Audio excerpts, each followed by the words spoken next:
ఒక చిన్న క్లారిటీ అయితే నాకు కావాలి. ఇదంతా శేఖర్ భాషదే అని నా ఉసురు పోకుండా పోదు. అది శేఖర్ భాషకు కానీ వాడి కుటుంబానికి కానీ వాడి ఇంట్లో మరి ఆడపిల్లే ఉంటే ఖచ్చితంగా పదింతలు తగలాలి. తగలకూడదు, ఎవరికి రాకూడదు, ఇది వాడి కూతురుకు కూడా రాకూడదు. అంటే రాజ్ తరుణ్ వాళ్ళ పేరెంట్స్తో కూడా మాట్లాడిపించలేదా మీరు? ఒక కాల్ కూడా మాట్లాడలేదా ఇదంతా జరిగిన తర్వాత రాత్రి? ఏమోండి, ఏం గొడవలో ఏం పంతాలో తెలీదు. నాకే ఒక సెకండ్ భయమేస్తుంది, సెకండ్ వరకు ఉంటుందో ఊపిరి ఉండదో అని, ఎంతవరకు ఇదని. ఇంత పంతాలు ఏంటో కూడా అర్థం కావట్లేదు. మనస్ఫూర్తిగా సారీ చెప్పాను నేను, రాజు వచ్చాయి అని, లేదా రాజు సినిమాలు చేసుకో అని. ఏ దగ్గర కూడా నన్ను మనిషిగా కూడా యాక్సెప్ట్ చేయకుండా ఓన్లీ బ్యాడ్గా, ఓన్లీ నెగిటివ్లో పెడితే ఇంకా బతకూడదు అన్నలాగా చేస్తే ఎటుపోనో అర్థం అవ్వట్లా.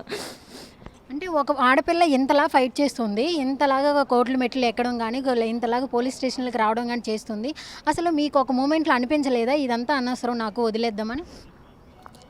వదలనండి. ఇప్పుడు నాకు జరిగిన ఇది ఫిజికల్ దాడి అన్నది అస్సలు చాలా తప్పు, చాలా తప్పు అంతే. అసలు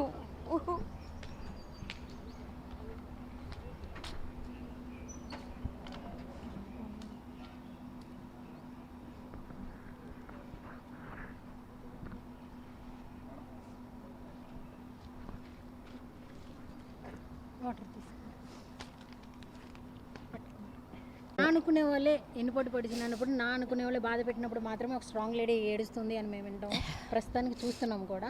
సో చెప్పండి, మీరు ఈ మధ్య హర్యానా కూడా నాకు సెటిల్మెంట్ చేయడానికి ట్రై చేసింది, హర్యానా 50 lakhs నా ఇప్పిస్తాను వదిలేయమంటుంది అన్నారు కదా, అది ఎంతవరకు నిజం? హర్యానాతో అలా మాట్లాడడం నిజమండి. మళ్ళీ కెరీర్ సెట్ చేసుకుందామని గోవా వెళ్ళినప్పుడు జరిగిన డిస్కషన్స్ అవి.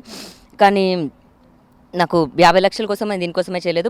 ఆ టైంలో రాజ్ తరుణ్ ప్రాపర్టీ కూడా ఇస్తా అన్నాడు. ప్రాపర్టీ కోసం కాదు నేను ఫైట్ చేసింది. నేను రాజ్ తరుణ్తో ఉండాలి, కావాలి అనుకున్నాను. బట్ రాజ్ తరుణ్ నాకు నువ్వు అంటే ఇష్టం లేదు అని అలా ఏమైనా చెప్పుంటే బాగుండేది.